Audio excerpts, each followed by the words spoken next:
Hey now. Hey now, hey now, hey now. And you know what we were just talking about? That doesn't even apply until we actually start the list critics, so you can do whatever the hell you want now, too. We are live on the stream starting soon. Gibbs, well, it's Gibbs. I forget, wait, no, that's Gunny. I forget which screens I put which ones on. But, yeah. Here we are. I gotta get my pleated jeans shit up. I mean, I'm gonna take my jeans off. Oh my, I don't even wear jeans anymore. I'm like, I'm not in my 20s anymore. When are we getting pleated khakis? Well, I mean, khakis could be pleated. The idea of jeans being pleated is funny, though. Because you don't That's necessarily have the a pleat in jeans. They're usually denim, you know, they don't have a part like that. Denim. Denim. The sequel website should be named Pleated Jorts. Oh my god. And it'd be all about that cat that EB told us all about. Pleated short jorts. I don't know, Jorts is funnier. Pleated janties. Ooh. Well, there was a time when we were on stream. I forgot what I was doing, but we were coming up with denim everything. You know, like a couch is a jouch, and you know, a lamp is a jamp. You know, A jamp. Yeah. I love it. A joylet. jocks for denim socks. Yaks. Okay. Yeah. And we were doing hello, Alice. We were doing that for like a while. Like a good hour, and then it spilled over into whoever it was that I was raiding. What up, Moogle? And make sure, guys, that you all have the chat up so you could. Oh yeah. I actually find it quite difficult YouTube. to and hello Twitch. Right? I find it quite difficult to keep up with chat when I'm doing list critics, so it's good to have other eyes on it. All right, I just gotta find Tumblr Gets Deep or whatever the hell they're calling it today. X gets deep. Well, Tumblr's still Tumblr, thankfully. Yeah. They haven't changed that. That sandwich was awesome.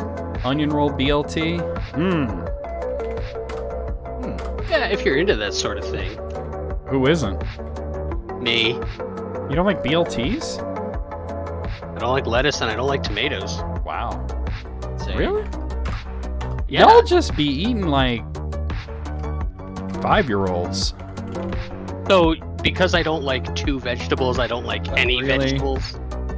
They're like the two most likable vegetables. Like, if you don't like lettuce, then you really don't like vegetables. I like spinach. I like Brussels sprouts, broccoli, So what is it? cauliflower, carrots. What is it about lettuce? I don't know. I just don't like it. I eat it and then I don't like it. You know, there's a lot of different types of lettuce too. Yeah, maybe somebody could make a video called the lettuce iceberg.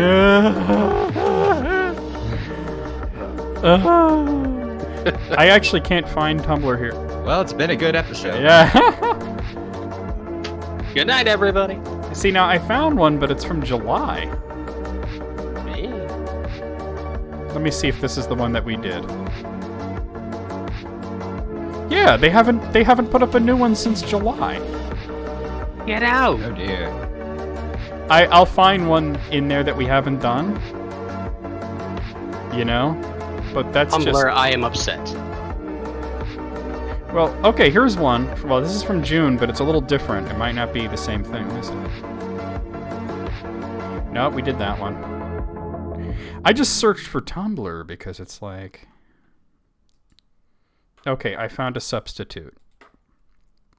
I found a perfectly acceptable substitute. It's called 35 Funny Times Tumblr Users Left the Perfect Comment. All right, everybody, you got to treat the substitute like you would the regular list, okay? Yeah, like shit. Wasn't there a list of like Tumblr users reporting back from the real world? Oh man, that was a really good one. I wish that became a regular thing because that was amazing. I remember that one. Oh, Alice, could you, or Moogle, whichever one of you guys, could you take off the emote only? I just realized that's actually on. Oops. Or I guess you could do it too, Riddle. It doesn't matter. Alice got it. There we go. Got it. Got it. So I'm calmed down from earlier because the earlier stream definitely stopped on a sour note. Oh no. Because Oh, dear. I finished that game, Crisis Core Final Fantasy VII Reunion. Hey, GG. And apparently, well, I'm like playing it, and then EB says in the chat out of nowhere, the screen is black. And I'm like, what? And I look at Streamlabs, and I can see me. I can see the logo. I can see the background, but I can't see the game. It's black square. Apparently, the Steam version of Crisis Core has a DRM in it, hey EB, that prevents you from capturing the ending. Oh no. Oh. That's dickish. Yeah, I mean, to use the technical term, as Alice pointed out, that is horseshit. I got really angry. I actually left a negative Steam review about it. Like, that's really unacceptable for a PC game. Honestly, it's not even acceptable on PlayStation. They do it on PlayStation. It's actually really common for DRM to prevent you from capturing certain scenes. Huh. But Square Enix is just, I don't know, lately they've been weird about this kind of shit. That's a pile of horseradish. Horse apples, the lowest form of apples. I've heard DRM is much more of a hassle than it is a help. It really is. I mean, look at it. I have a perfectly legitimate copy of the game, and they're, you know, I can't show it to other people on Twitch? They're like, You know, no. Do they really think that everybody is like, man, I really need to see that ending. I better buy this game now and, Spoilers! you know, and play through the whole thing, right? Yeah. No, they're gonna head to YouTube. Yeah, and it will be there. It If is. it isn't already, yeah. It is. I posted to say, hey, for anybody who was on this that couldn't see the ending, and I missed half of the ending. I'll have to watch it later because I was trying to figure out how to get it to show on stream. So I have to watch the ending too. So I've calmed down. That BLT really helped things. We didn't have any guacamole, so we couldn't make an LGBT. Hey, Oh. that's a good one. I like that. Yeah. A lot of delis actually have that now, the LGBT. It is with guac. Huh. But we didn't have Weird. any, but that would have been nice. But we had a little cheese and, you know, Mom Got any made cheese? homemade buns, which she made a few of them like onion rolls to be different. We used those and they were quite nice. Oh my god, homemade onion roll. Homemade Yeah. onion rolls. Oh my god, yeah. Little romaine lettuce. And it was funny. Like I go to the tomato, right? And you know, I'm not really supposed to eat tomatoes. You know. You're allergic? Well, no, I have acid reflux. Oh, and yeah, so does the my mom. tomato. You. And I'm like, why is the one that I get like the thickest fucking slice of tomato possible? It was like half the. So I was like, no, I'm digging down for a thinner slice. I'm already gonna suffer enough for this, you know. Thick with 3 C's. That's most excellent and wholesome to hear for your local Irish pub, maybe. Indeed. I'd go there for some LGBTs, maybe some spring rolls, some corned beef, whatever the hell they got, right?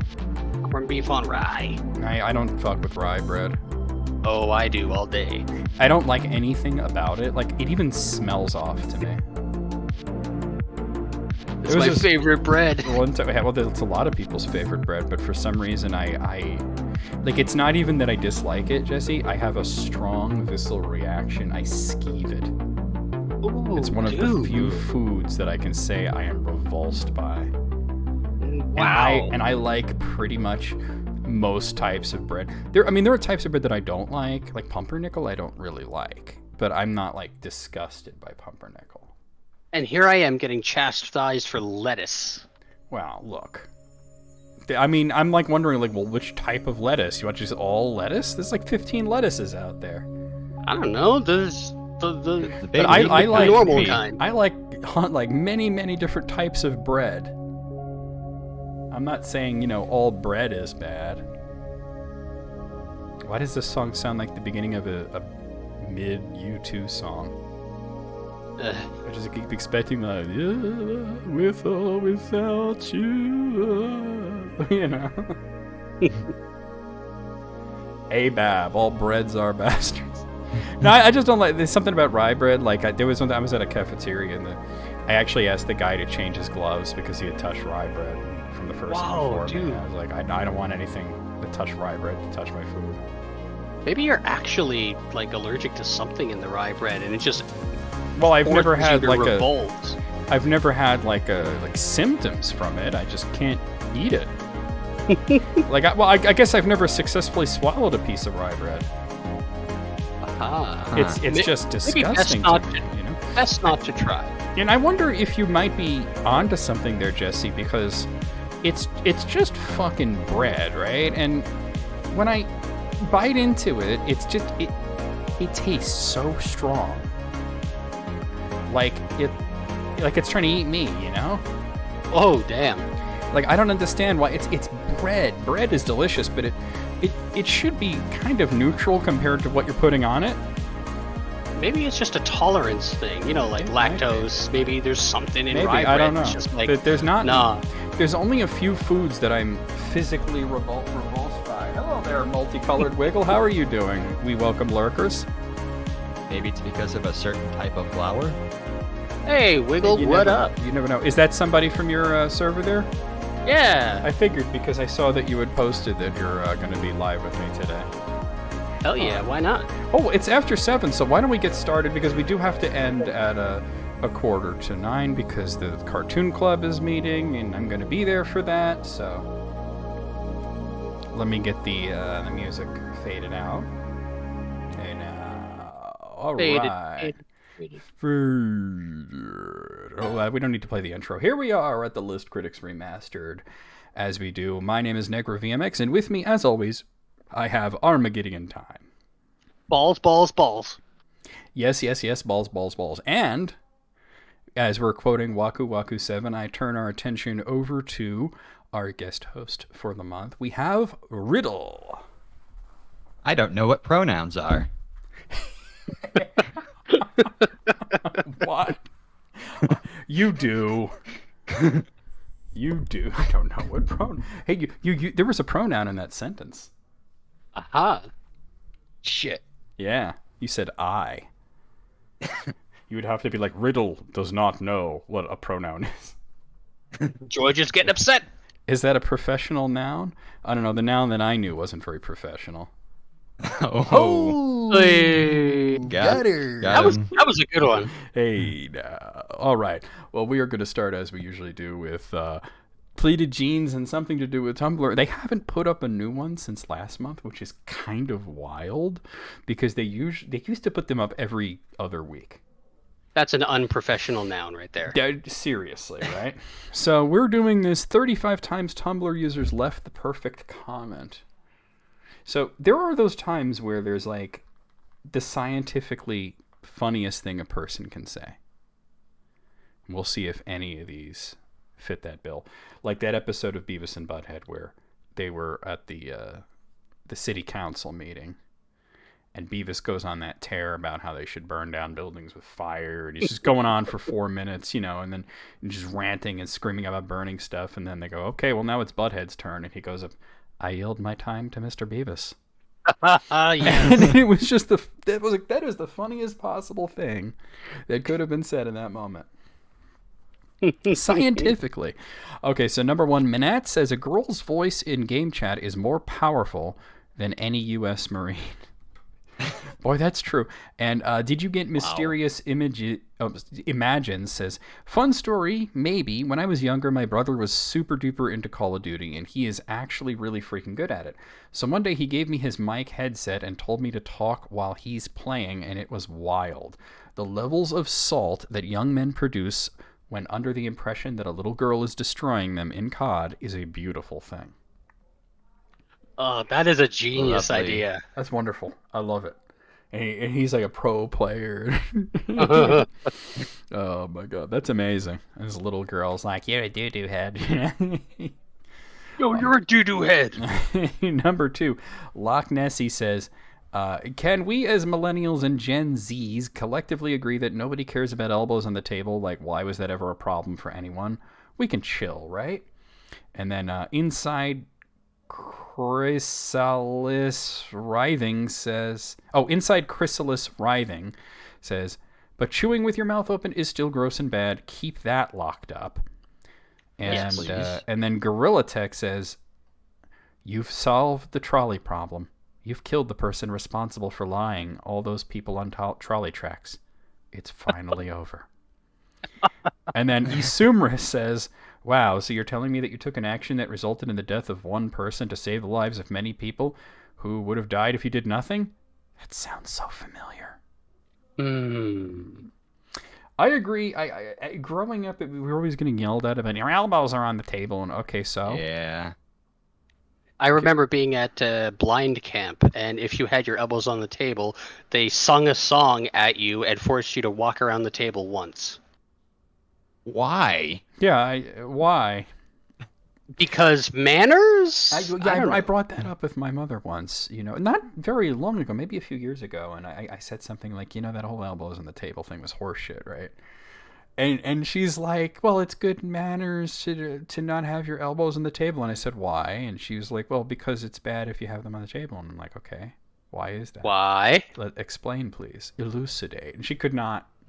And she just was like, I don't fucking know. And I'm like, yes, exactly. You don't fucking know. We need to just let that one go. It's not a big deal. Because I said so.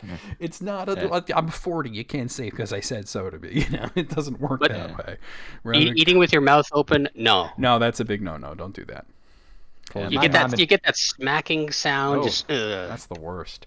All right. Number 4, Shower Thoughts Official. I guess this is the official Shower Thoughts. Says, Pinocchio could tell us so much about the universe. He could randomly claim things like the Big Bang happened and his nose would confirm or deny our theories. And then Strike You Out says exactly what I'm thinking. Pinocchio's not omniscient, you stupid fucking Redditors. His nose grows when he's intentionally being dishonest. Whoa. It's true, though. Like, he doesn't know whether or not that happened, right? And then For a moment, I thought it was insightful. It wasn't. No, it really wasn't. And then Exuent Pursued by a Bear says, things heating up in the Pinocchio fandom. Thank you. Thank you, Strike You Out. Pinocchio is their god. I don't know. Actually, you know what would be funny is if he said, I don't know, and then his nose grew. Oh. Well, then he would be telling the truth. No, if his nose grew, that would mean he's lying, suggesting that he does know. Oh. The forbidden knowledge. Okay, number 5. Mamoru says, I have a very annoying neighbor. Can someone teach me trumpet? And then I'm just thinking, well, why do you need to just blow on it? It doesn't need to be good. It's probably better if it's bad, right? Get a trombone instead. That's much more annoying. Yeah, but isn't it more annoying if you're playing it badly? Yes. Yeah. So, Yes. Dragon Age, like dragon as in dragging something, says, that's the best part. You don't need to learn to play trumpet to annoy them. Just try your best and have fun. And then Mamoru says, oh, wow, you were so right. Thank you. What if he says, my nose will now grow? I think he catches fire if that happens, Alice. It actually goes backwards inside him. And then he explodes in a fiery fireball. That didn't really work out the way I was hoping. Okay, so I hate Chick-fil-A, which is a statement and this person's name. Posts a screenshot of a tweet by Javi Young White who says, why do paintings of people centuries ago never show pimples? You're telling me these people who drank shit water and took baths 2 times a decade had cleared skin? And then Survivably So says what we're all thinking. They had this amazing filter called I'm the one paying you. Good point. Yeah, why would the portrait maker put pimples in the portrait? For all we know, they made all kinds of cosmetic changes. Oh yeah. For all we know, Louis the 16th could have been a little bitch. Ooh. Instead of this, large Louis C.K. looking man with his turkey leg. Hot take on Louis the 16th. Alice is like, we do know that. I meant physically, but yeah. All right, number It's not 7. a thing with Napoleon. And that's true. Nasferatu says, I wish Americans fucked with more foreign music. You don't have to know the language to appreciate a good record. Folks in other countries listen to our music and don't speak a lick of English. Music needs no translator. And then Litimi says, y'all won't trick me into listening to K-pop. Facts. Okay, but what about anime intros? That's basically the same thing. But they're usually in broken English, aren't they? Sometimes Not always. they sneak words in there. Yeah. I don't know. Hey, let's go. Let's fighting love. All the Japanese in that is complete nonsense, too. All right, number 8. Today I learned... well, there's no names on this. Today I learned that in 2002, a researcher found that the average 8-year-old British child could identify 80% of Pokemon, but only 50% of common wildlife species. And then Saravius says, and there's a perfect name for somebody stating the obvious, common wildlife species don't normally yell their names at you. True. You can imagine a dog is like, dog, dog, dog, dog, dog. All right, number 9, when Nix5 says, I prefer guys who make small dick jokes about themselves over guys who make big dick jokes about themselves. And then Dryad says, I got a medium dick. It can talk to ghosts. What? like a psychic medium. Oh. Riddle got it immediately. And then Princess Leia says, I nearly spat out my tea. So Yeah, what? yeah. Do you channel something and then your dick changes to somebody else's dick? Oh. I am now the dick of Abraham Lincoln. Look at the beard. All right, number 10. Love me, Don Lothario. They need to let Tumblr users have spaces in their names, please, Tumblr. If you are a game designer, it's terrible. If you are a game designer and you force me to kill wolves and you have them make sad puppy noises, I'm killing you. And then based indeed. And then Flo Hasdid says, see, this never happens in Spider Solitaire for Windows. I played that a lot. That is true. When you're playing Spider Solitaire, you never feel bad about it. Nope. You're never like, oh, I didn't get the flush there. I didn't get the cool graphics. Yeah. Number 11, Maximum Overboner. Amazing name, by the way. No notes. 10 out of 10.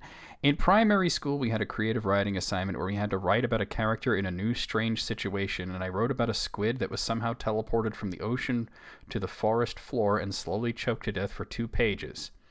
And I'll never quite forget my teacher's face because it turns out she wanted "This new school is scary, I hope I make friends," and not a graphic description of a squid dying. And then, wow. And then Bungie Wungie says, well, that's just the risk you take if you decide to teach creative writing. Truly the deadliest catch. That's fair. That's technically not completely unrealistic, because there have been instances of squid just appearing out of nowhere and like oil that's being transported on land. Oh. Well, there was that one comic book where there was the big squid, and then in the HBO show it rained squids. I don't know what the fuck. All right, number 12. A Watchmen. I was trying to make a Watchmen reference. Kvitoya says, even if you don't like Halloween, you have to appreciate its position as the sole thing keeping Christmas from advancing even further into the year like a cancerous growth. And then Vox Machina says, the goth kids hold the line. I don't know, man. I still see Christmas shit popping up the last week in October sometimes. Yeah. Like little strings of Christmas lights or maybe trees in the back of the store. But if Halloween wasn't there, that would be the whole store. Oh, that's easily. The point. And we thank you for your service, goth kids. Yeah. I mean, sometimes it doesn't even work, because I worked a Christmas in July event at my job. Yeah. All right, number 13, no name on the first entry here. Do you ever cycle through the same 4 apps on your phone over and over again and feel like a tiger pacing its cage at the zoo? And then Tara Tamardi says, if you're doing this, it's because you, like the tiger, need enrichment and variety in your life. May I suggest cramming just a whole bunch of raw hamburger into a pumpkin and rolling it around your enclosure? And then, well, I guess that's what they do with tigers. And then Memore says, pupils dilate. Solid solution. I mean, if we're that much like tigers, then maybe that'll work. Oh, God, that's amazing. All right, number 14. Mihail5SOS says, so today I found out I'm allowed to carry a knife with me to school as long as it's smaller than 3.5 inches, but I still can't show my shoulders. And if that's not a perfect description of American schooling, I don't know what it is. I guess I can't show shoulder blades then. And that's kind of where Vicky the Pixie goes with cover your shoulders with knives. And then T. Crump says, of course, shoulder blades. Thank you. Boo. Yay. Number 15, Chef Pyro says European culture is hating all other European nations. Like, yeah, we're at peace, we're cooperating, no tensions or anything, but if I have to talk to a goddamn Belgian. And then Insane Artist of Legacy System says waffles are greater than windmills. And Chef Pyro says, I will annex you. So it's just a war of attitude now. Yeah, pretty much. That's the way it's been for hundreds of years in Europe. Just look at the British and Irish. Yeah. Ooh, yeah. Or the British and the French. Or the British and every other country in Europe. The British and the British, let's be real. Yeah, there's that too. All right, so number 16. So I don't know. There's this picture of a German Shepherd in court laying its hand on the Bible like it's being sworn in or something. And Save Foucat says, Googled dog swearing and wasn't disappointed. Oh, yeah. And then Sleepy Brown Eyes says, his fucking look of determination, like, you're going to fucking jail, Greg. Jeez. Okay. Number 17 starts with a news article that says, Placer County man punches bear in the face to save his dog. And an amazing username here, GayDix420, says, every time... That's what happens when you choose your username when you're 12. Yeah. Every time I see this post, I kind of want to cry. Look at how little that dog is. It's so small. It was so defenseless, and that dude fucking punched a bear to save it. Does that dog know? Does it know how loved it is? I want someone to love me that much. I want to be that small. And then Osen says, I agree with GayDix420. Just wanted to say it. Yeah, I mean, how many times do you get to say that out loud or type it? I guess. Number 8. 420. Yeah, number 18. That you agree with GayDix420. Yes, all day. Humans of New York sent this picture of this hipster-looking dude with a cat on his shoulders, and it says, "I found him in the trash. I named him Shadow because he followed me everywhere." And then the real J Squall says, "The cat can talk?" I knew that was coming. Number 19. Alice says, "What kind of cat?" It was one of those Russian blue cats. What? It shows a picture of this dude at the sink in like a restroom, like a public restroom, and you can see a long line of toilet paper coming out of the asshole region, and then and going into the stall. Like it's not even on the ground. It's like a tether. Oh wow. Yeah. Oh. And Go Tit for Cheap says Gravity 2013. Admittedly, that joke only works if you've seen the movie Gravity, but I think we've all seen it, right? I have yet to see it, but I know of it. But you know about the tethers in space. Yeah. So, okay. You should see it, by the way. It's a very, very good movie. Been a while I've been since told, I've seen it. Yeah. I mean, it mostly is Sandra Bullock just acting at the camera for an hour and a half, but okay. Why is that bad, right? EB will never see it, of course, because EB has a fear of space, and I agree that if you have a fear of space, you should not watch that particular space movie. There are probably space movies you can watch, not that one. I hate to break it to you, but there is a lot of space. Well, AB's particular fear has to do with being sucked into space or not being tethered to something.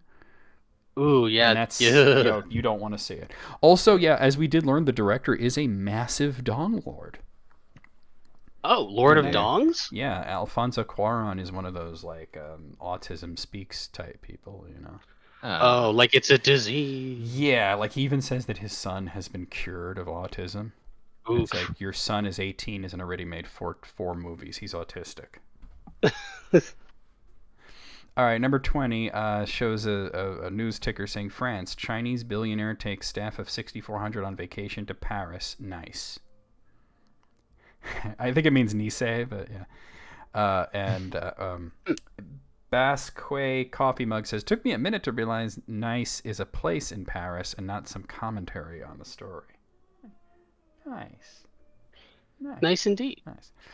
Number 21 shows a picture of a makeshift, I guess, peanut butter and jelly with two pieces of bread, and there's peanut butter on one and jelly on the other, but they're in the shape of a heart in the middle of the bread, right? And whoever it is that wrote this says, okay, no. Fucking no. You think your sandwich is cute with peanut butter and jelly hearts, fucker? Well, you'll change your mind once you put it together and try to eat it. First, you get a mouthful of just bread and disappointment. And then when you take another bite, your mouth will be assaulted by the copious amounts of sticky peanut butter and sugary jelly that won't be nearly enough bread to save you from it. A sandwich like that is what failure tastes like. The PB&J may be shaped like hearts, but there's no love in that sandwich. It's about balance. Life needs balance, and so does your fucking sandwich. You disgust me. Don't talk to me until you know how to make a proper sandwich. Is this an allusion to relationships? did No, Thanos say that? yeah, I got a Thanos vibe from that as well. It is a really bad sandwich. Almost all of the peanut butter and the jelly is in the direct center of the bread. Oh man, you're gonna have to have at least 5 mouthfuls of nothing. You're gonna need a butter knife to spread that around a little there. Yeah. Okay, so number 22, no names on this one, just shows a picture of the three, the primary starter Pokemon of the Kanto region. And Charizard is breathing fire, you know, and Blastoise is blasting water out of his cannons, and Venusaur is just kind of sitting there. This person says, "What the fuck Venusaur doing?" And then somebody else replies, said, "His best." He's just minding his own business. What's it to you? It is true. Probably that, charging solar beam. There you go. It is true that on Breaking Bad, as EB pointed out, that Walter was always seen making terrible sandwiches. He's bad at making them. It seemed like he was just like almost doing it on purpose. For some reason, number 23 is the exact same Pokemon post, so I don't know what's going on there. Number 24 shows a tape dispenser shaped like a snail, and it says Snape, snail tape. Okay. That's Reading on the Roof posted that. And then Huggles Forever writes, this isn't what I pictured Snape looking like when I read those books. I'm going to show this on the stream so you guys can see the Snape, because it is fucking adorable. Check it out. Huggles. Look at that. Aww. Wouldn't you want a tape dispenser like that? That's great.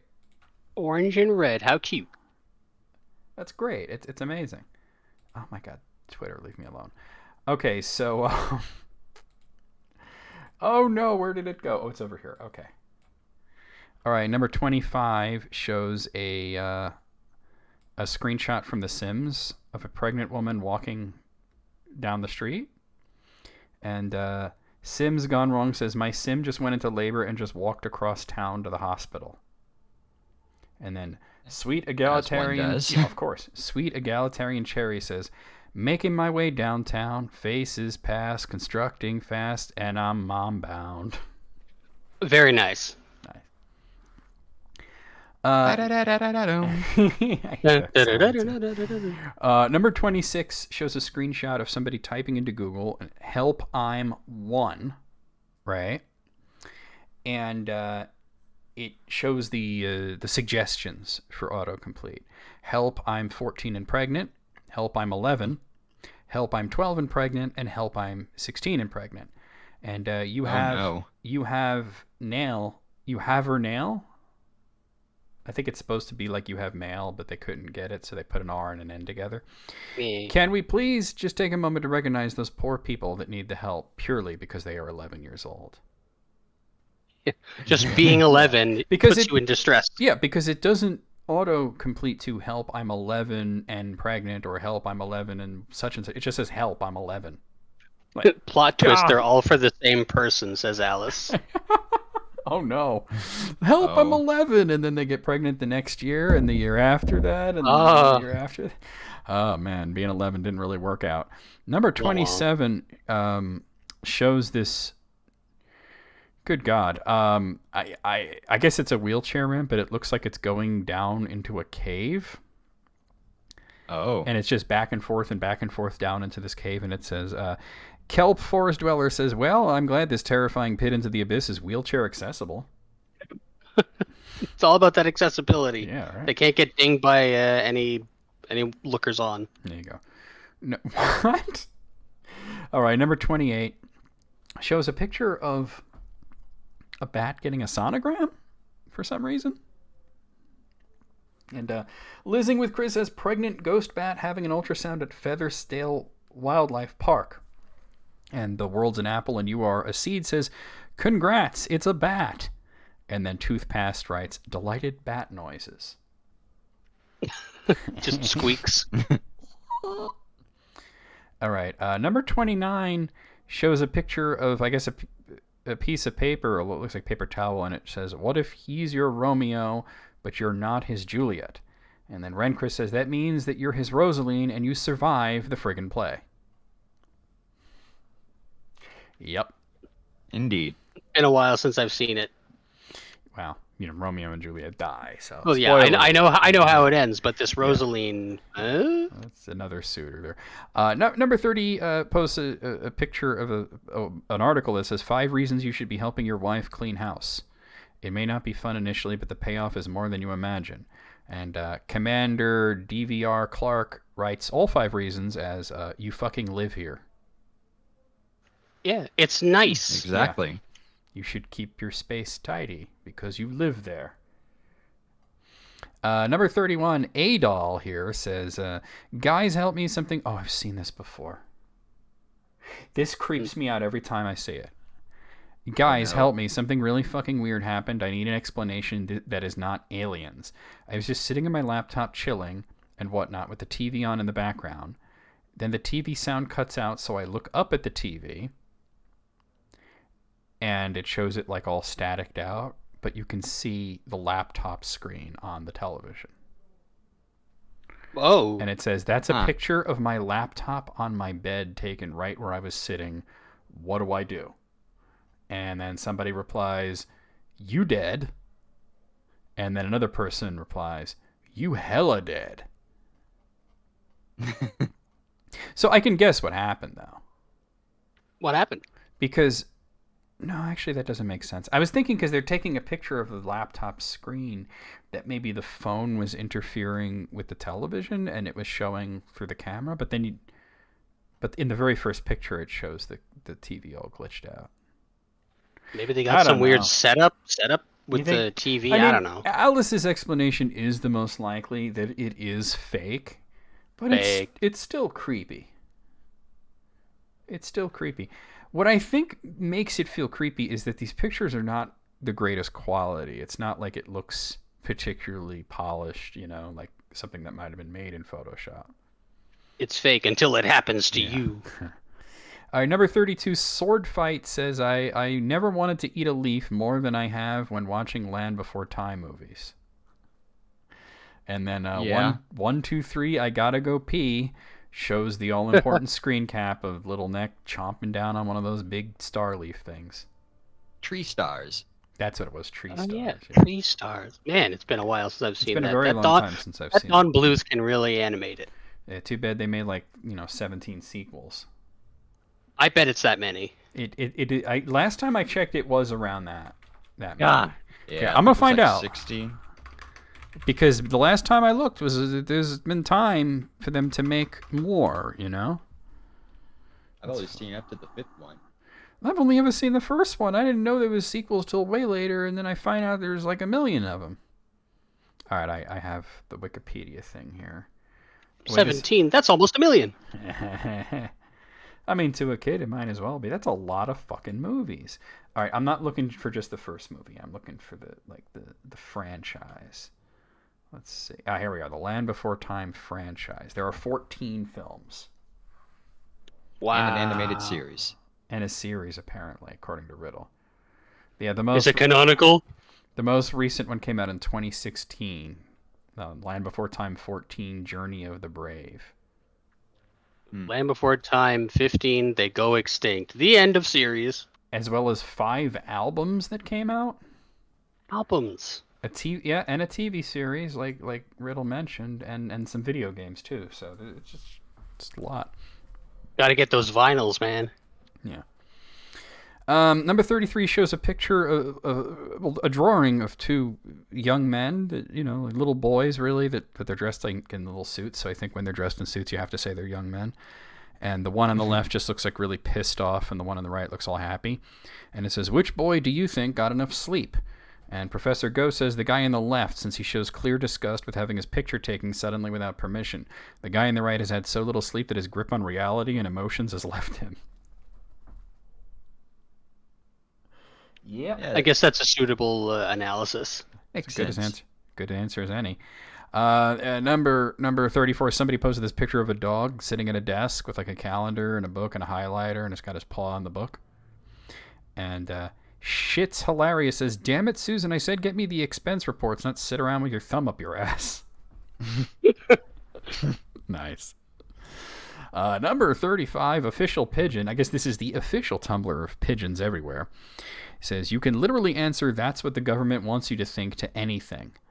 And Coloring says, "That's what the government wants you to think." Oh, no. Hey now. Oh, dear. Oh, that was, in fact, the last one out of 35.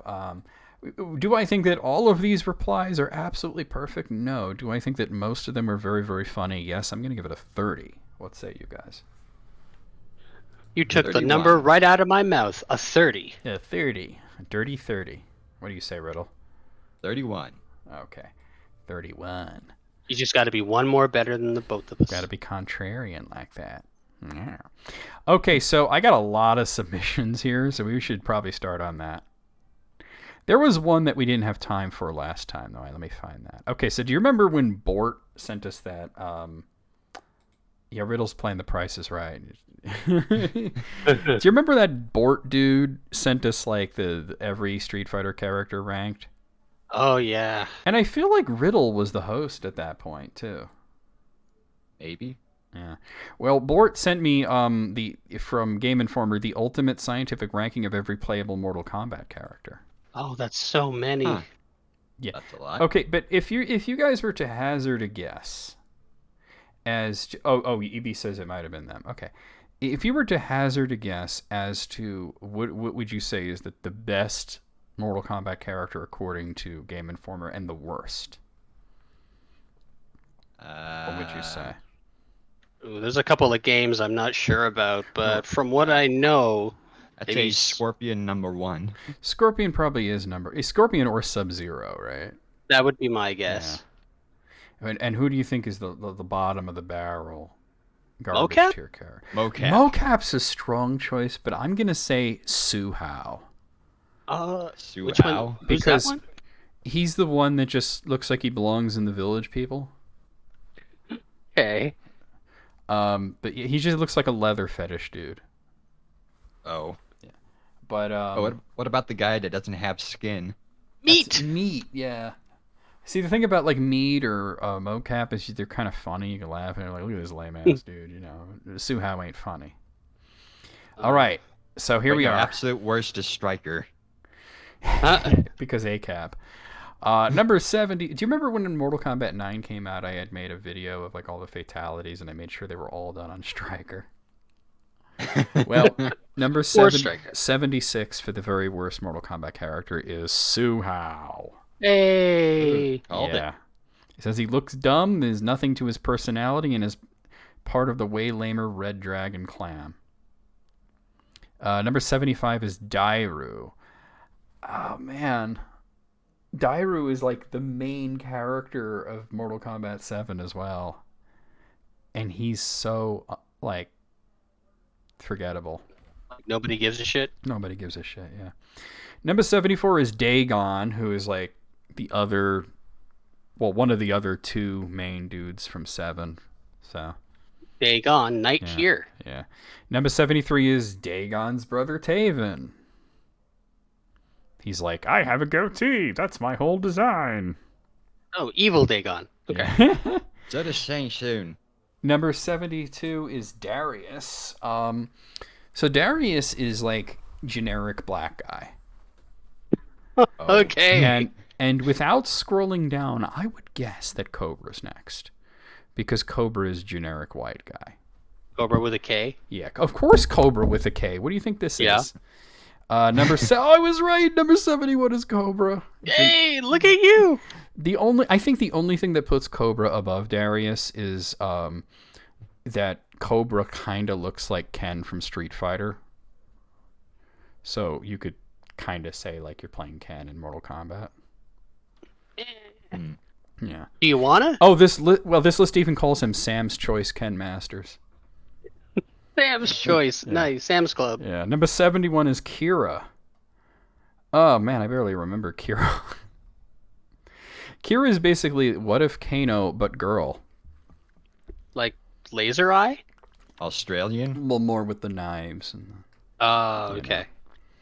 number 69 is Kai. Nice. Kai had a lot of potential, and they didn't really go with the potential. He was one of the main characters in Mortal Kombat 4, and when he returned, they kind of redesigned him into generic black dude, which is so disappointing because he was kind of a cool character that they could have done more with. I just don't know which one he is. Hey, he's like Liu Kang, but he's different. He's number 68 is Blaze. So it's funny because Blaze is sort of like a joke that, like, remember in Mortal Kombat 2 when you're in the pit and you see those guys fighting in the background and one of them's on fire? Yeah, just forever on fire. Yeah.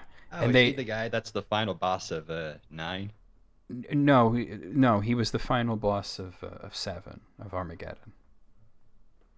Which is Armageddon. weird because Oh yeah. he was already a playable character in Mortal Kombat 5, so I don't know. You don't normally get upgraded to final boss like that. But Blaze was like, they called those two characters in the background Blaze and Hornbuckle. So that was the fan Hornbuckle. names. Yeah, I don't know why it's fan names. He's just this lava dude. Not that interesting. Number 67 is Meat. Yes. So Meat started as a joke too, because Meat was the fan name for in Mortal Kombat 4. You could pick any character you want, but if you put in a code, they wouldn't have any skin. So they would just be like this bloody skeleton person. Bloody meat. Yeah, and they called that. It wasn't a character though, because it was every other character with that skin. But they called it Meat, And then later on, they added him as his own character. Number 66 is Draman, who is just this weird flesh golem guy.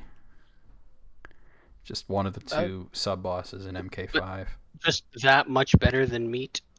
Well, he's got like flies buzzing around him, and he's missing an arm, so he has a club for an arm, so that makes him slightly more interesting. You know He has what? a Fair. mask. Yeah. Number 65 is Moloch, who's the other sub boss from 5, who is just like a big troll with an iron ball. Trollolol. Yeah, that's pretty much it. Number 64 is Sarina. Oh man, that's tough. Sarina's kind of cool though. Wah, wah. Isn't she a vampire? She's a demon vampire. That's pretty cool. But, right there. But she's the good one. She's not like Nitara. She's the good one. There's two vampires. Fuck Nitara. Yeah, no, Nitara was the one that was in the new movie that Kung Lao killed. You'll have to see that. Oh, you haven't seen? Oh, yeah. Oh, Serena, yeah, Serena was in. She's actually from Mortal Kombat Mythology Sub-Zero. That's and a game I have played. Yeah, and she was in a few of the other games as cameos, and they showed her that she is in Mortal Kombat 1, which is cool. Oh, okay. Trimmers Not- on here. Yeah. This has all the characters. Number 63 is Jarek, which is What If Kano, but he's a different dude. Just Kano 2. Yeah, he's Kano. Like, he even has a laser eye fatality despite not having a laser eye. Because they he's got- literally cut Kano out of Mortal Kombat 4 and just reskinned him as this dude. Got Superman eyes. Yeah. Number 62 is Triborg, which is, yes, kind of a lazy character, but it was a way because of the way that Mortal Kombat X worked of every character having different variations. It was a way to put Sector Cyrex and Smoke into the game, you know. All in one-stop shop. Yeah, Triborg. Number 61 is both Chameleons. They were kind of interesting. They were both exclusive to Mortal Kombat trilogy. One was on PlayStation, one was on Nintendo. Yeah. I believe I saw one of the Chameleons in an MK1 trailer as like a background character. Which one? The girl one. Oh, okay. Yeah. Number 60 is Mocap. Yeah. Wow, he made it to 60. Yeah, well, because he's a fun joke, you know? Yeah. They even said stupid but amazing. Number 59 is Movado. Okay, so Movado looks badass, right? He's got the edgy look and the long trench coat and the cool design, and then he just doesn't actually do anything, and his weird, like, long fingers and is like his whole thing, and he sucks. It looks cool, but shitty moveset. Yeah, he's like trash character that just happens to have a good design. Number 58 is Reiko, another character that had a lot of potential that they just... Reiko was like the red ninja dude from MK4, and in his ending, it suggested that he might have actually been Shang Tsung, not what he calls Shao Kahn. And then later they retconned it that he's just this dude who enjoys dressing like Shao Kahn. Shao Kahn cosplay. Yeah, and then they gave him a redesign, and it's just not great, so... number 57 is Motaro. He was also just confirmed for Mortal Kombat 1. Playable? Well, as a cameo at the least. Oh. Yeah, they showed him. Yeah, they showed a bunch of new cameos, him and Shujinko, which was kind of cool to see. His cameo attacks look like he had a grab and like the tail whip and that kind of stuff. Number 56 is Kintaro, which is what if Goro but a furry? Is he like a tiger? Yeah, he's like a tiger. He's got kind of a tiger stripe thing. Yeah, I like Kintaro though. I thought he was fun in Mortal Kombat 2. Yeah, I thought it was kind of a cooler design than Goro. Yeah. It's like dolled up Goro. Yeah. Number 55 is... Oh, sorry, go ahead. I said the most I remember from him is in Mortal Kombat 9. There is a story mission where you fight both him and Goro at the same time. Yeah, in the tower thing. Number 55 here is Stryker. I don't really like Stryker. So Wow. He needs to go down. not much to say there. He got it in front of so many people though. Yeah. Number 54 is Farah and Tor. Cool idea. I think if they had made it into Mortal Kombat 11, they might be higher on this list. Oh, it's like that the little person and the bigger little person. Yeah, them. she's like this little. She's a woman. She's full grown, but she's like a hobbit sized. Yeah. And then Tor is like this big hulking dude, and they fight together. Number 53 is Kung Jin. Man, that was my main in MKX. You disrespecting him, putting him at number 53. Oh, you know what they're saying? They're saying he's Mortal Kombat Green Arrow. That's bad? I get that, but he doesn't actually play like Green Arrow does. Like, if you play Green Arrow in Injustice and then you go to Kung Jin, you can't really just carry those skills over. Yeah, but is that still a bad thing to put him all the way down at 50? Well, they're saying Whatever. that he's not all that original, that he's basically a holdover from Injustice. I get you. You know? But I don't know, and I agree with that. Number 52 is Takeda, another one of the new generation of characters.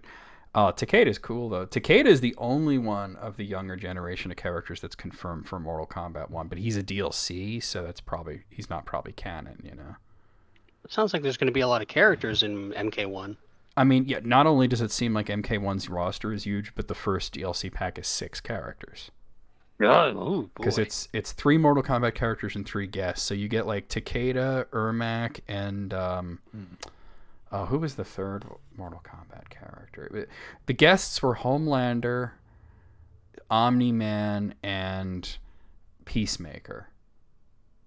And then, Pretty cool list. Yeah, and then Takeda, Ermac, and another Mortal Kombat character who I can't think of for some reason. Oh, I'm sure that person's on this list, though. So I'll be like, oh, that's the one. Quan Chi? Yes, it was Quan Chi. You're right. Good call. Yeah, it was Quan Chi. Number 51 is Ashra. I like Ashra. I'm glad she's in MK1 as well. I'm glad they're bringing her back. She's basically like, what if a demon decided to be good? Oh, that's a fun concept. Yeah. So, Spawn? Well, Spawn was like a dead guy. I'm talking about like an actual like demon, you know? Oh. Born Spawn's- and raised in hell. Yeah, there you go. Or the Nether Realm, as they call it. Number 50 is Hotaru. Man, I don't really remember Hotaru all that much. He's just sort of like some guy. Hey, Taco. Number 49 is Tremor. Tremor would probably be near the bottom if not for his big glow up in Mortal Kombat X. Because he was just brown ninja from that weird fucking Jax game on PlayStation. Special forces. Yeah. You hated him in your original Legends video. Because he's such a dumb idea. Like, fucking who cares about Tremor? And then they gave him a huge glow. They redesigned him. They gave him a personality. He's actually not? kind of fun to play, you know. Yeah, I mean, why not? Number 48 is Shiva. Shiva needs to be higher on this list. Yeah, she was fun to play as. She's like the first time you get to play as a Shokan, you know, that actually was like a playable character or not some like boss, you know. And the combos were kind of fun to do. Oh yeah. Number 47 is Cetrion. Yeah, Cetrion's pretty in the middle of the pack, I think. She's the time one, right? No, she's the nature one. Oh. You're thinking of her mother, Your mother. Chronica. Number 46 is Collector. Man, Collector is so fun to play. Like but he's such a weird looking shitter that's hard to look at. He's just this weird, creepy 6-armed dude that looks like he's half spider or something. And I'm just like, I don't know, he just looks like the Blue Goblin or some shit. But then he's actually really fun to play. It's like the opposite of that other guy that looks really badass but had a shitty moveset. Exactly. He's the anti-Movado. Number 45 is Shujinku. I think Shujinku gets like a bad rap because of his story arc. He was the main character in Mortal Kombat 6. His name literally means protagonist. You know, but I was happy to see him in an MK1 trailer as a cameo. I hope he becomes playable as well. It's like Gen from Street Fighter. Yes, he's pretty much, yeah, he looks like Gen too. Number 44 is Li Mei. Li Mei is also coming back in Mortal Kombat 1. And she was really generic, just bikini chick, basically. She's like, hey, look, I'm a fighting game girl who's pretty much naked.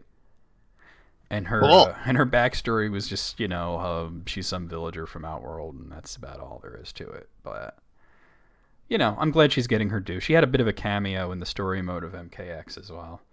He showed a lot of skin, put her in. Yeah. But now they've actually fleshed her out, no pun intended. Number 43 is Nitara. She's the other vampire chick, the one with the cool bat wings. Fuck Nitara. No, she's cool though. I like Nitara. She was in the she was in the movie where she had to fight Kang Lao at the end. They all faced off against somebody, you know. Like all the Maybe it characters. means literally. What's You mean that? they engaged in Mortal Kombat? Yeah. But I'm saying like each of the heroes got a villain to fight. You know, like Kung Lao fought Nitara and Sonya had to fight Kano, you know, like that. Oh, that's, yeah, good.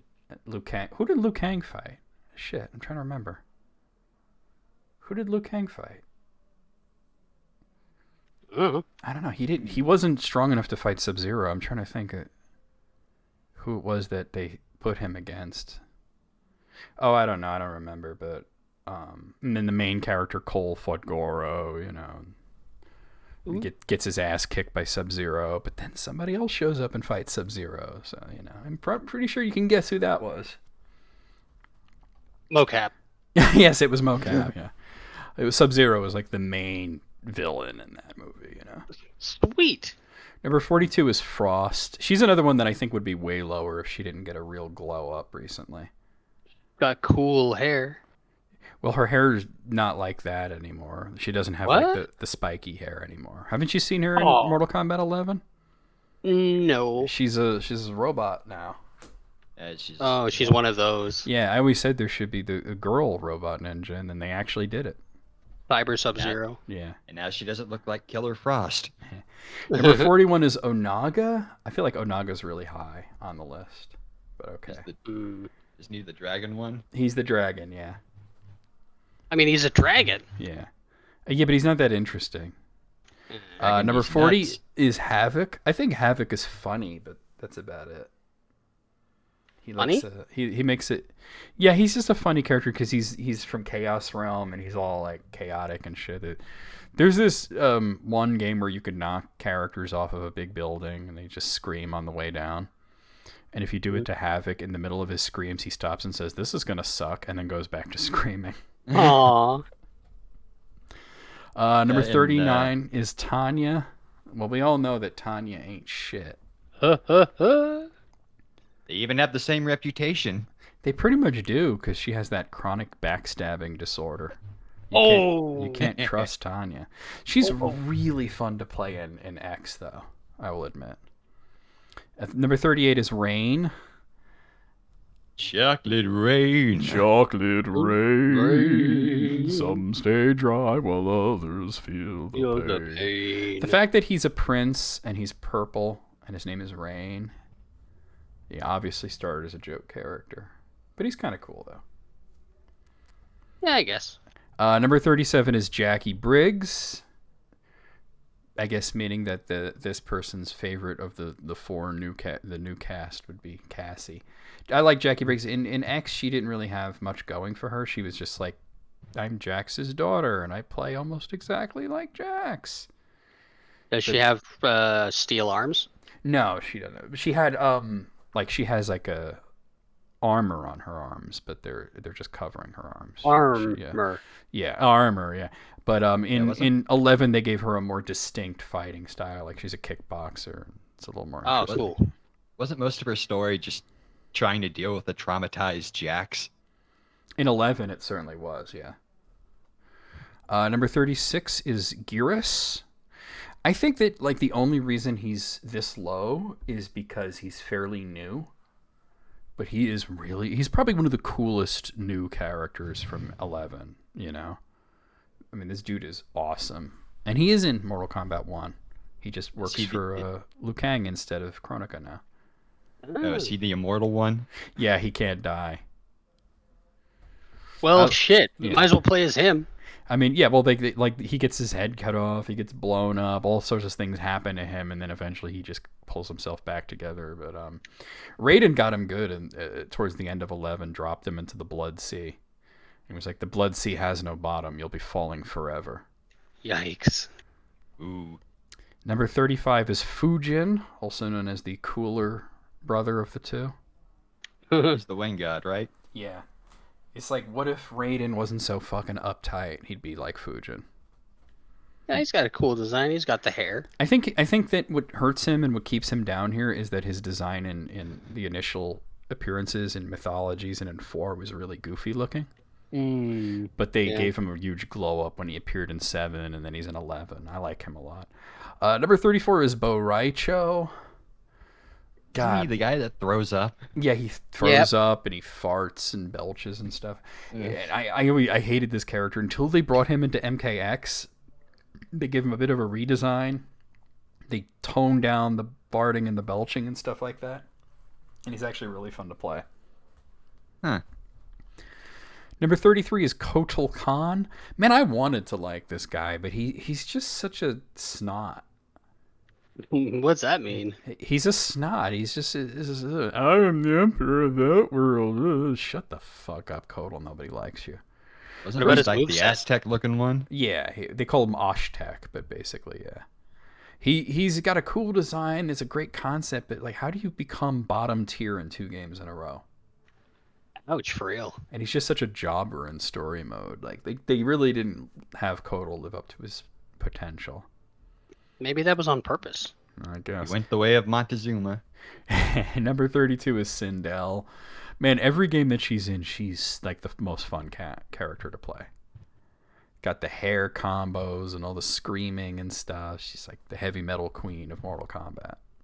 It is a cool design. Yeah. Number 31 is Cabal. Man, fuck Cabal. He ain't shit. I like Cabal. He spins you around. Yeah, that's about all he does. Yeah. It's just like, you know what Cabal came from? Speaking of, because they were talking about how Kung Jin is Green Arrow, this guy's the Flash. And I'm talking about, you like, well, he was in Mortal Kombat 3. That was way long before Injustice. No, Ed Boon literally said that Cabal was his way of putting the Flash into Mortal Kombat. But besides that one move, what else is all Flash like? Well, I mean, he's just the speed, and that's all it is, That's all he's about is speed. He's a speedster. Number 30 is Nightwolf. Man, I would say that he should be higher, but we're getting into, like, the best characters now, so I like Nightwolf. He's cool. Yeah, it's a neat design. Number 29 is Baraka. Man, I don't really care about Baraka, but everybody loved him when they were a kid. Kids love Baraka. Yeah. Well, yeah, he's got the big teeth and the scary the teeth look. and the spikes and the stab juggling. Yeah. Number 28 is Cyrax. Man, I like Cyrax. He's a cool character. If you play as him online, you can go fuck yourself. Everybody just does the same fucking combo. Number 27 is Smoke. Smoke is fucking cool. You gotta like Smoke. Human or robot. Yeah, he's cool. Yeah. Number 26 is Sector. I always liked playing as him, but he ain't shit. He went insane, didn't he? Well, he went power hungry. Number 30, Baraka wasn't in 3, Taco. You're probably thinking of 2. Number 25 is Scarlet, a character that started as a rumor that didn't actually exist, and she became like this really cool, like bloodbender type character. So it's like Ermac. Ooh. Yeah, pretty much. But Ermac was somebody that they actually hinted at in the game, whereas Scarlet was just a joke from like, outside of it. Number 24 is Ermac. You gotta love Ermac. Hey. He's been through a lot of different designs, and I have to say that I pretty much agree with the general consensus that his design in Mortal Kombat 1 is fugly. And I hope they redesign him. And they've been known to do that, because when they announced some of the DLC characters for 11, one of them was the Joker, and everybody was like, why is Mike Matei playing the Joker in Mortal Kombat? Oh, no. And then they changed him. They no longer look like Mike Matei, and you know what I mean? But it was like a really weird... If you ever see that initial design from the trailer, gotta see that. It looks like Mike Matei. Yeesh. And I couldn't even put my finger on it until Maximilian dude was reacting, and he's like, why is Mike Matei the Joker? And I was like, oh my god, he does look like Matei. What the fuck? So they changed it, so I'm hoping that the negative reaction to Ermac's design for 1 will make them change him a little bit so he doesn't look weird. What is your favorite design of Ermac's throughout time? The weirdest thing, okay, his alt costume in 9 is amazing, but the weirdest thing is, even though he wasn't in the game, he had an amazing design in 11. You see him in the crypt. He falls off the pit and lands on some spikes and dies, and they gave him like the coolest fucking design, and he's not actually in the game. Bummer. Number 23 is Aaron Black. He's cool, man. He's cowboy ninja, Number 22 is Devora. Devora seems to be like the hatchet man, so to speak, of Mortal Kombat. Because if you need a beloved old character that you're going to mercilessly kill, you give it to Devora. She'll murder anybody. Was that the this bee? This one deserves to be higher. Yeah, she's the insect lady, yeah. Ooh, bee. Yeah, in Mortal Kombat X, which was our first appearance, she kills Baraka and Melina, 2 of the most popular characters. And then in 11, she fucking kills Scorpion. And I was just like, man, she's got a hell of a body count, huh? That's ballsy. And she killed Melina by kissing her. Well, she puked bugs into her mouth. Yeah, that's pretty nasty shit. Number 21 is Shinnok. I feel like Shinnok would have been a lot lower if not for MKX. They gave him one hell of a glow up. According to Spawn's intro lines, he's apparently Moboga's cousin. Molbolge's cousin. Okay. Number 20 is Goro. Classic. Gotta love Goro. Classic. Number 19 is Shao Kahn, or as he's called in MK1, General Shao, General Shao. because Okay. he's not the emperor. General Shao's chicken. He's General Shao's chicken. Everybody knows General Shao's chicken. Yeah, no, the ruler of Outworld is actually Sindel in the new timeline. Oh, that's And cool. he's her general. She's still a bitch. She seems cool. She was getting along with Liu Kang, and they, number 18 rather is Quan Chi. I told you Quan Chi's fucking cool. He's a cool motherfucker. I love Got that drip. I love that deep voice of his, like, Scorpion, will you not kill this motherfucker? Number 17 is Noob Saibot. Remember when this guy was just... Yeah, Tobias Spoon. Remember when this guy was just black? Like, there was no shading or anything. He was just a shadow. Yep. And now now he has, like, the coolest design. Number 16 is Cassie Cage. Gotta love Cassie. Somebody was saying, I hope she's in MK1, and I'm like, I don't know how that would make that work, because they're young again. They wouldn't have adult children, but then you see Takeda as a DLC character, so who knows? Yeah, just throw him in as DLC. Yeah. Number 15 is Kenshi. Kenshi's fucking cool. Blind swordsman. Yeah. What if Keanu Reeves was in Mortal Kombat? Yeah. Number 14 is Jade. Everybody likes Jade. Got that bow staff. Yeah. Everybody was always like, every Mortal Kombat game that would get announced, Ed Boon would be harassed by people. Where's Melina? Where's Melina? Where's Melina?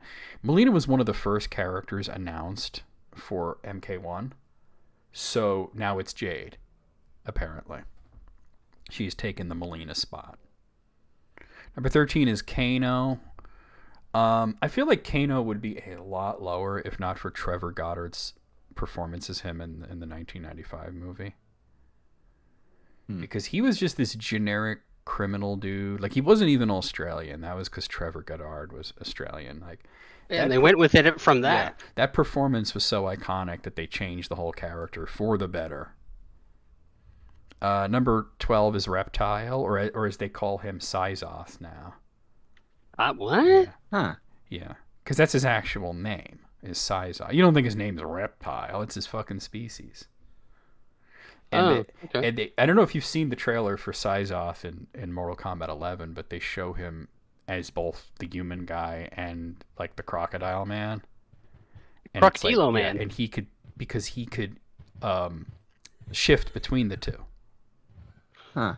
Oh, and for real? And he's the only reptile that can do that, which makes him kind of a pariah, apparently. Better than the rest. And he does it in the middle of combos, which looks fucking awesome.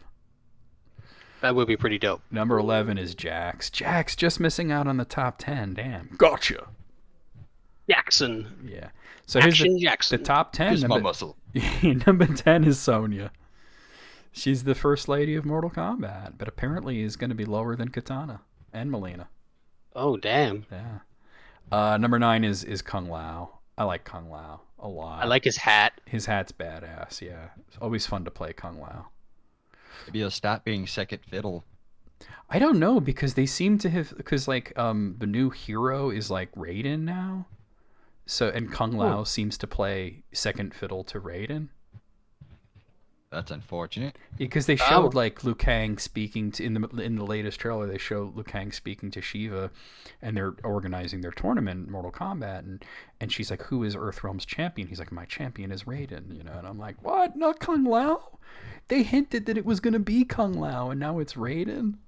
Maybe Kung Lao will rise up and become the true hero. I hope so. They got to give this guy his day in the sun. Number 8 is Melina. I'm just glad she's not as high as Katana. Yeah, I'd prefer Katana. Everybody should prefer Katana, but they don't. Number 7 is Katana, so they weren't. They were pretty close together. Number 6. I'm her biggest fan. Number 6 is a character that I didn't really see as a big deal until the more recent games, and now he has become one of my very favorites. Is Johnny Cage. Yeah. He is so good now. Like, I love playing him too. And apparently his playstyle in 1 from the people who've played the beta said that he's really fun. I think that's the image I always got of him, is he's fun. Yeah, starting with 9, he became just the most fun character to play. You just do cool combos and shit. Number 5 is Shang Tsung. Figure he had to be in the top 5. That makes sense. Yeah. Number 4 is Liu Kang.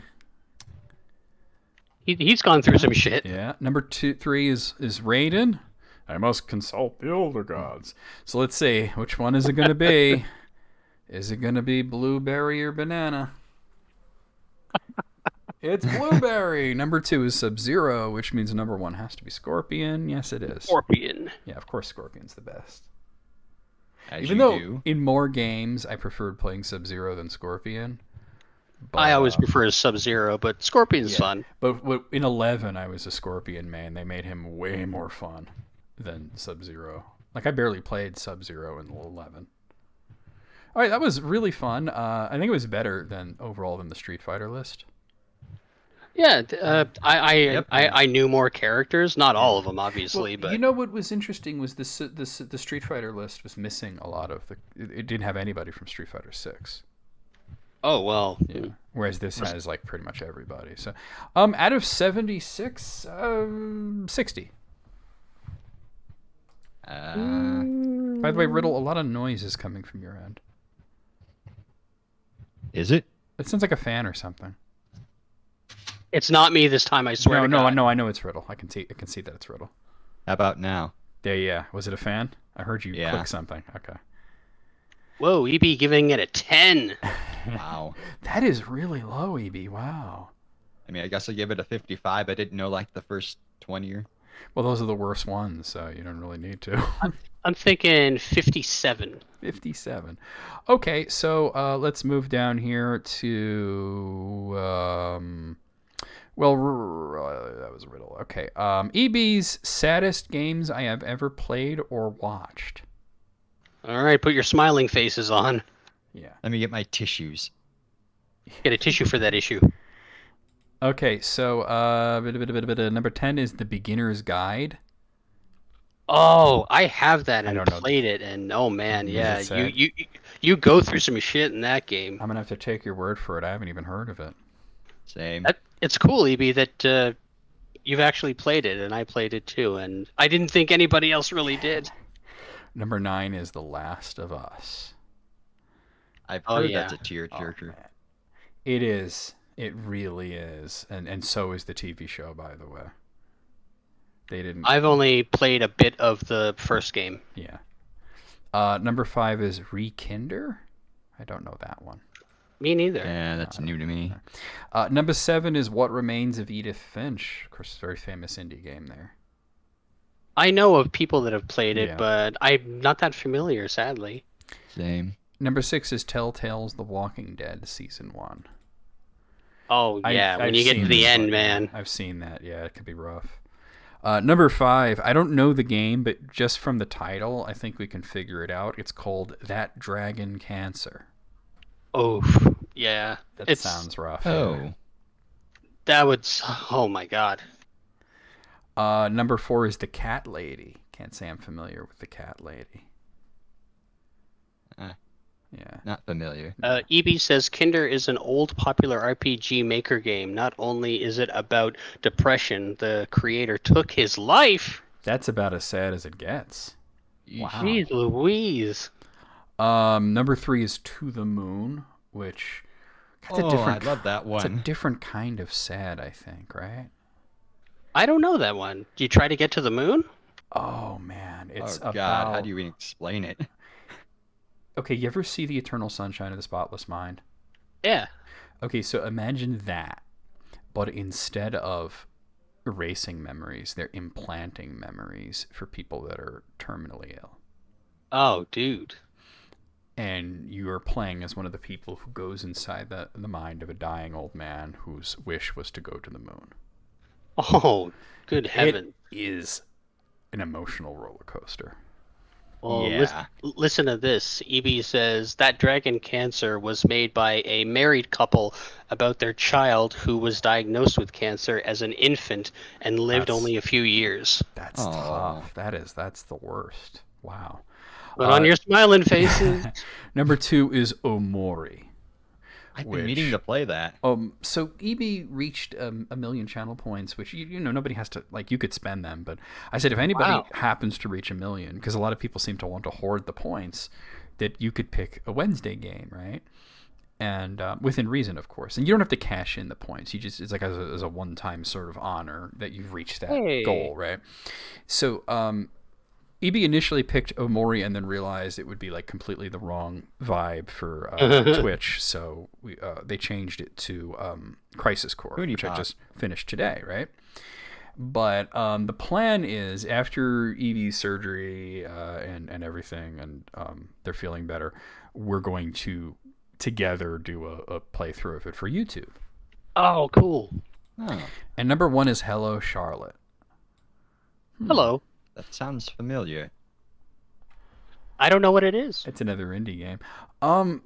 You know, I mean, it's very heavy on the indie games, so I can't say I've heard of some of these. Obviously, Walking Dead's not an indie game, and The Last of Us is not an indie game, but I mean, there are a few like really sad ones that I would put on there, but this is obviously a personal list. So I would have to say 10 because I got to take EB's word for it on a lot of these, and I know that they know what sadness really is. You know, they know the games that are good sad. Yeah, Give it you a 10 as pretty well. much Yeah. took the words out of my mouth. I was going to give it a 10.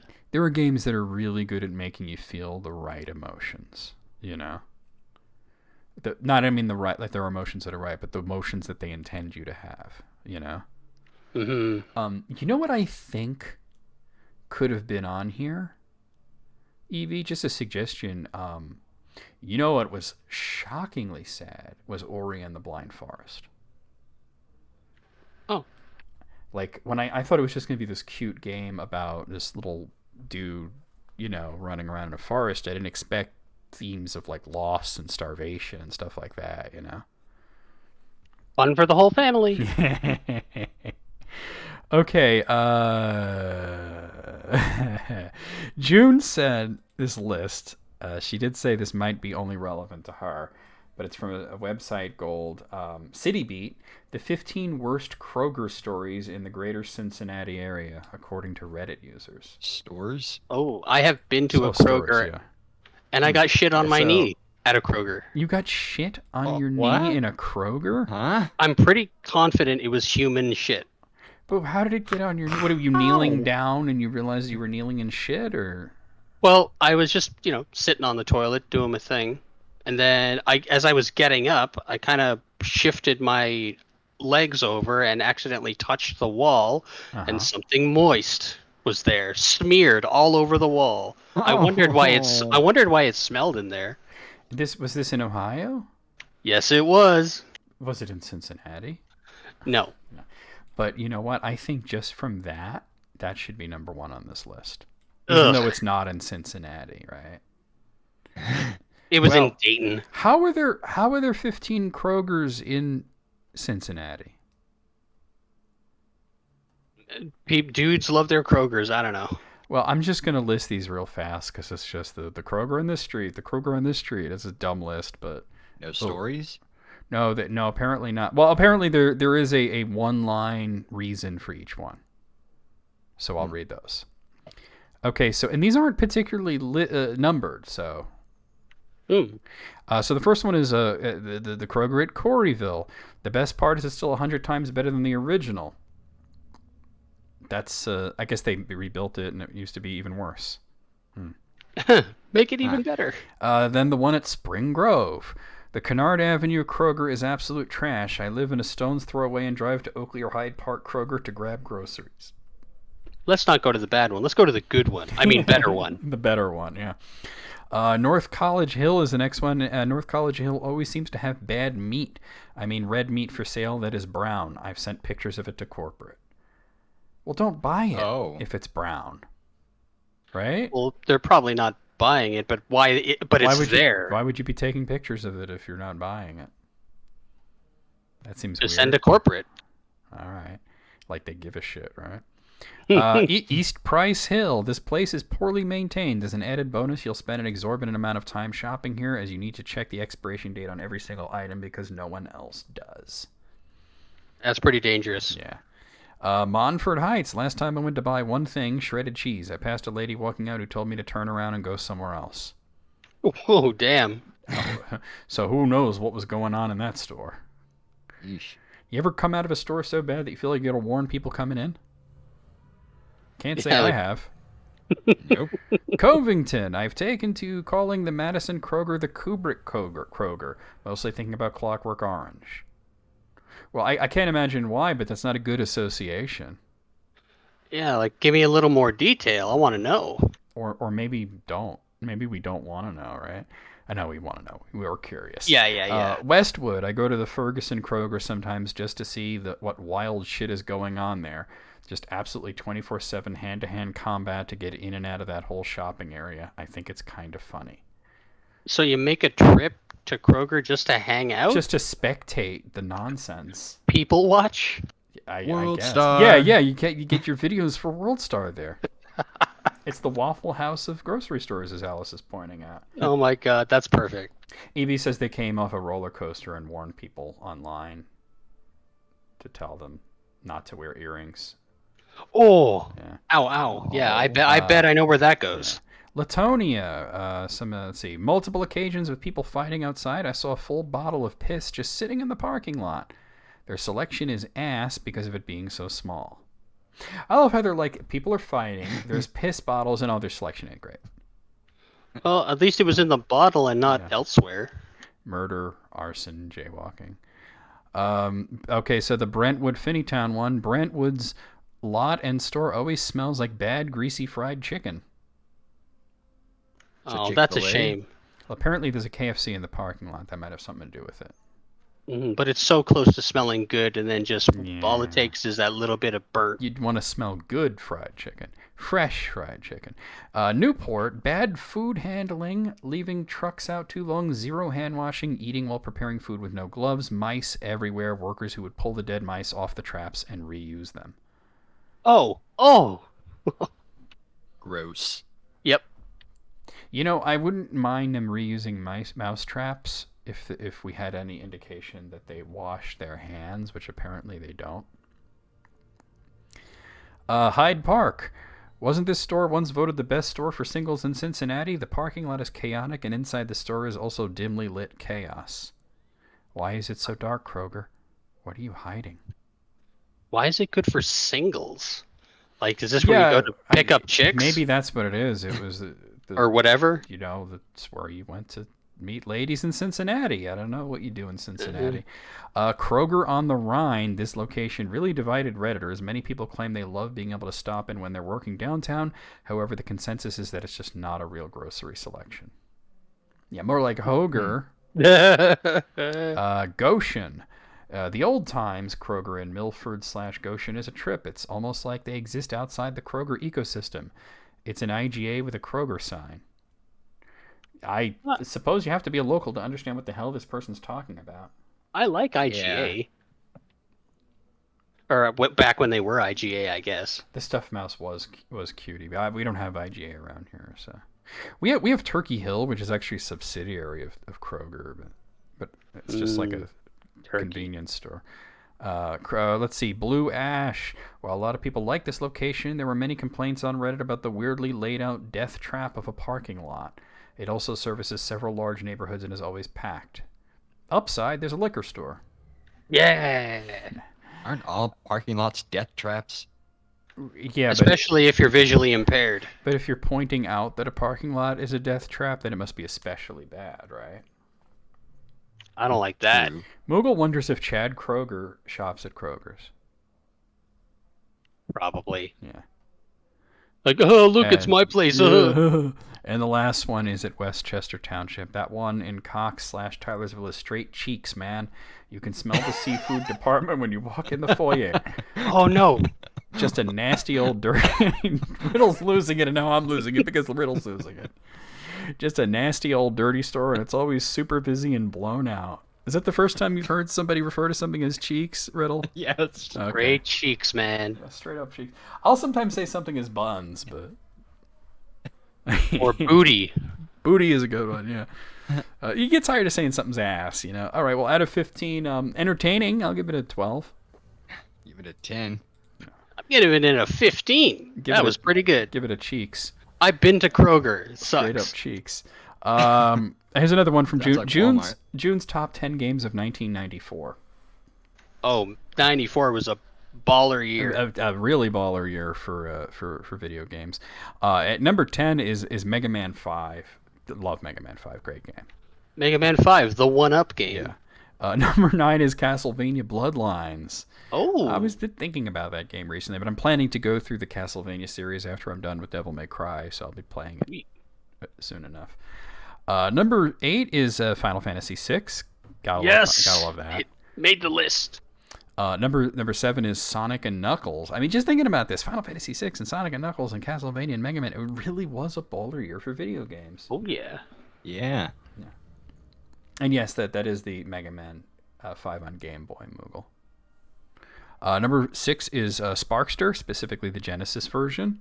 Yes, I like game. it more than the SNES one. This next one's fine, but not as Yeah. good. Yeah. Number 5 is Mega Man X2. Awesome game. Very good. Gotta love it. Number 4 is Super Metroid. Who doesn't love Super Metroid? Surprised it's not number one. It's number one on every other list. I know, right? Yeah, but when you look at the top 3, you'll realize this is a very June list. Very catered to her taste, because number 3 is System Shock. Oh, Yeah, snap. all right. Ah. Number 2 is Marathon. Yep. And number 1 is Doom 2. No DKC. Yep. All right. Yeah, no Donkey Kong Country. I don't think June played that one right at that time. So Still, like, solid games right there. and also mentioned a runner-up or a sort of what do you call it? A honorable mention to XCOM UFO Defense. The OG XCOM. Yeah, indeed. So out of 10, it's a June out of 10, which is a 10. I'll give it a 10. Yeah. I give it a 9 out of 10. No DKC, man. Well, it's on my list, you know. I wouldn't make it like that, but that's my number. They're all good games, though. Also from June is June's top 5 games of 1994 that nobody ever heard of. Oh, even better. In no particular order. So, Jazz Jackrabbit. I actually had this game, so On the computer? yeah. I played this. Yeah, I played it too. I had it. I played it. It was a great game. Tried to get a copy of it later. Very hard to get. Jazz Jackrabbit is sort of like it's a little bit like Sonic, but it's more of a run and gun. Yeah, it's a run and gun collect-a-thon. Very fast-paced platformer. He's green. That was exclusive to PC. Very fun game. Traffic Department 2192. Okay, I have not heard of that one. What the hell? I have not. What are you talking about? I played that last week. Yeah, I cannot say that I heard of that one. Excalibur 2097. You know, I would see ads for this in like comic books and stuff. I have no idea what it is. I only saw it in ads in like GamePro and stuff like that too. You'd see ads and you're like, well, okay, that's a game that happened. It's a game. Moving on. King's Field, which I watched June stream this. It's so primordial almost, but yeah, it was on PlayStation, so it was like one of the Japanese launch titles for PlayStation. You know. Whoa! What kind of game? Huh. It's an RPG in the vein of like Dark Souls. It's the same people that made Dark Souls. So. Oh, from Software. Yeah. And Jurassic Park Rampage Edition, which I feel like when you call the game that, people are assuming it's some sort of upgrade to an existing game, but it is in fact not. Yeah, I played the Jurassic Park, and I rented Rampage Edition as well, not knowing, you know. Do you know what the difference between Jurassic Park and Rampage Edition is? Play as a raptor? Well, no, Rampage Edition is good. Oh, okay. Oh. The other Jurassic Park game is straight up cheeks. Yes. Yes. Okay, I'm gonna give it a 4 out of 5 because I think most people know Jazz Jackrabbit. Yeah, I think more people than we Riddle, might think. I mean more people that were gaming in '94. I'll give it a 5 nonetheless. Okay. I'll give it a 4 out of 5 as well. Yeah, good list. Okay, EB sent EB's 10 favorite horror games. Ooh, spoopy. Number 10 is this IB or is it IB or It's IB. it's IB? IB. Okay. IB. IB. I played but not finished it. It's a trip. Yeah, because you're also sort of an aficionado of horror games, aren't you, Riddle? Not particularly. Oh, More I thought you were. like It's actually Eve? Eve. It's Okay. oh, Wait, no, EB. it's EB. Hey, All right, it's EB. EB. Hey. Number 9 is Resident Evil Code Veronica, also known as the Resident Evil that Capcom forgot they made, apparently. I love playing this on Dreamcast. I had Code Veronica X. There's not a lot of... I'm not, like, super into Resident Evil, but that's a good one. Yeah. Getting rid of that fucking tank controls. Smart move. Number 8 is the Cat Lady. A little bit of an overlap at the saddest games list there. Oh man, that's got to be super sad. Yeah. EB streamed the entirety of EB in a day. Knocked it out in a couple of hours. Dang. Number 7 is Silvio. I don't know this one. What's this, like, about the guy from The Sopranos? What? Silvio. I don't know Silvio. Number 6 is Ghostwire Tokyo. That's a pretty famous game. EB talks about it a lot. Ghostwire Tokyo. Yep. What's that one? I don't really know much about it, to be honest. I know EB talks about it all the time, though. Yeah. Number 5 is The Evil Within 2. I've heard of the series. Yeah. Number 5 is That's the Mortuary Assistant. You know, Well, that's macabre on its own. yeah, right. Like it's like a Tales from the Crypt episode title. Today we'll be talking about the Mortuary's Assistant. Number 3 is Fatal Frame 4. I played the first 2 Fatal Frame games, and yeah, they had some spoops in there. EB has said on numerous occasions that 4 is the best one. Number 2 is Silent Hill 2. I don't really know a lot about Silent Hill gameplay-wise. I've just watched them as opposed to playing them. But most people seem to agree that that's the best one. Yeah, I had a good time playing 2. And number 1 is Cry of Fear. What's that? I don't know. I'm going to be honest with you. I'm not really a horror... That's the spooky part. I'm a horror movie aficionado. I'm not much of a horror game aficionado. To me, horror game is like Castlevania, you know... games that actually try to scare me, I'm just like, whatever. You like the horror themes, right? Yes, spoopy. I like spooky games. I don't like when they're trying to jump out and scare me. I'm like, well, fuck you. Boom. You know, I played that Slender game. That was bullshit. I think everybody thought it was bullshit. No, everybody was telling me it was the scariest thing ever, and then I was an asshole for not being scared.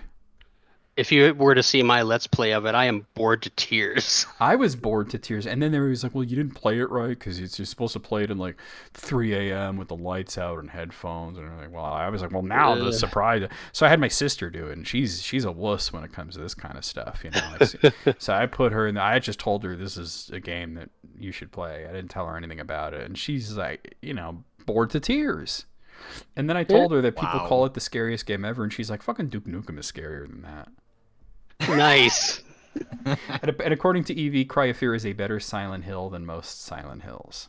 Ooh. Huh. Neat. Okay, Alice's 5 favorite puzzle games that aren't Tetris. 8 out of 10. Oh, yes. I will also give that an 8 out of 10.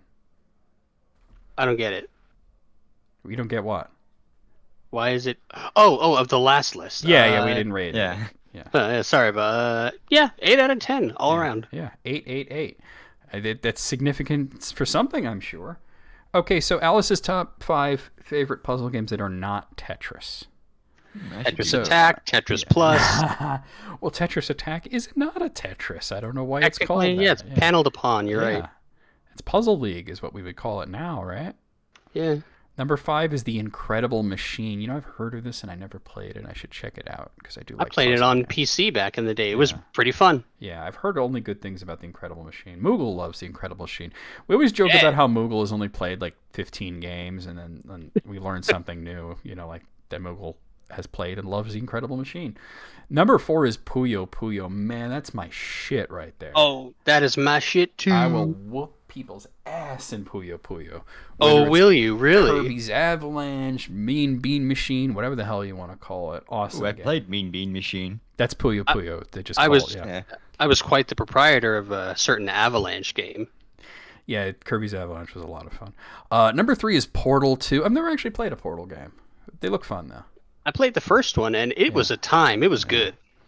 Number 2 is Puzzle Quest Challenge of the Warlords. That sounds like a made-up game from a sitcom.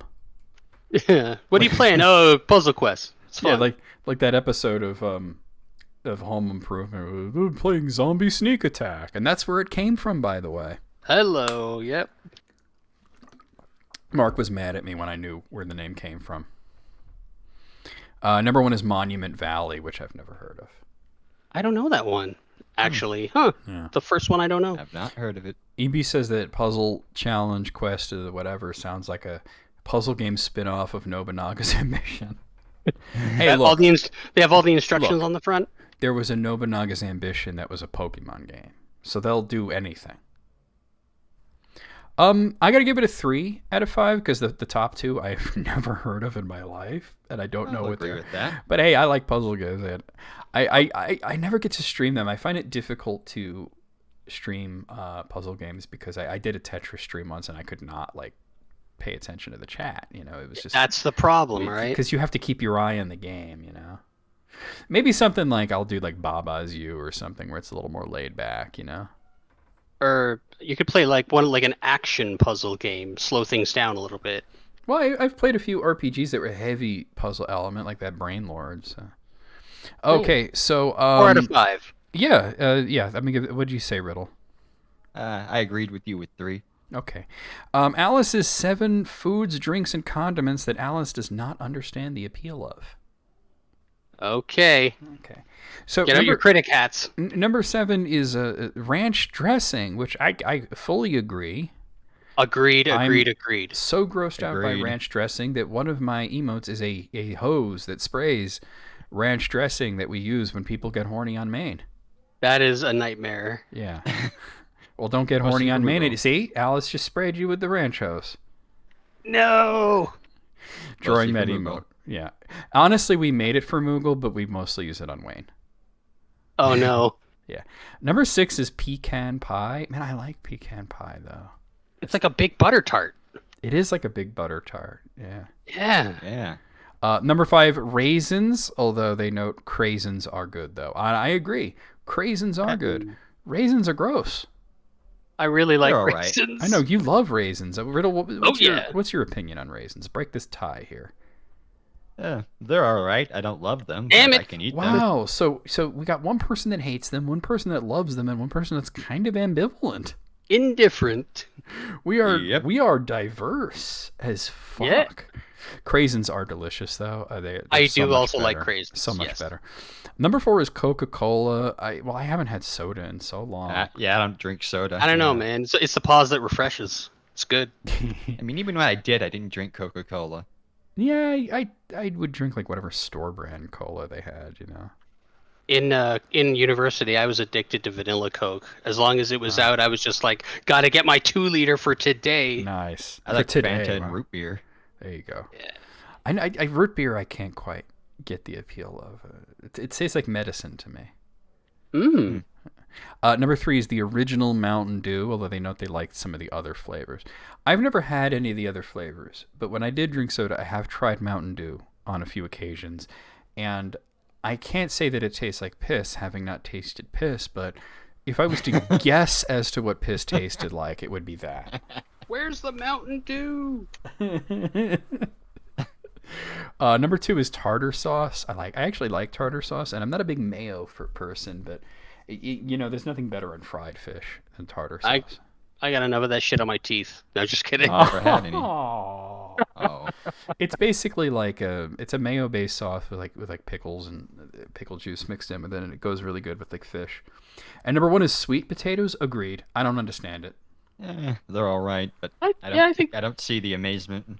I've never had a sweet Yeah. potato and been like, this would be this is better than a regular potato. And I'm always like, wow, I wish this was a real potato because this shit's nasty.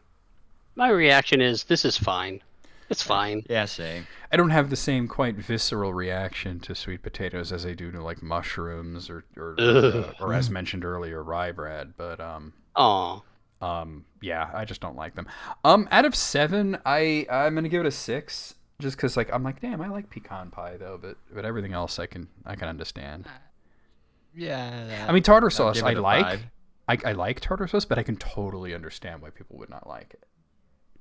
I'm gonna give it a 3. Okay. Ooh, I'll give I it like a a lot. I 6. like a bunch of these. Okay. Moogle's ranking of the Final Fantasy VI party. Hey now, all So right. there's 14 characters that you can play as in Final Fantasy VI. So without You looking would. at it, Moogle. we know Mog's going to be the Mog, number Mog, one, Mog, right? Mog, Mog, Mog. Yeah. All right. Well, the worst, according to Moogle, is Umaru at number 14. I mean, you can't Yeah, he's control him. He's just He's a berserker. Yeah. Number 13 being Setzer. Setzer's just not fun. Yeah, his whole the GP reign and The slot machine thing slot is machine. lame. Yeah. Number 12 is Cyan. Cyan is completely broken if you put a little time into him, but who's got time for that when there are characters that are already broken? Yeah, they're broken from the get-go. From the We'll get-go, get there. yeah. Number 11 is well, it's Strago, but he wrote Stago. Doggo. Strago. Do you know what Stago, Strago and Realm feel like another pass at doing Galif and Krill from 5? You know? Oh. Like there's that just same sort of vibe with them. I never used Strago, so I would just use them as fodder. yeah. Number 10 is Go-Go. A lot of people really like Go-Go. I could care less. I like Go-Go. Go-Go, I mean, he's useful, but I just Very don't useful. care. Number 9 is Shadow.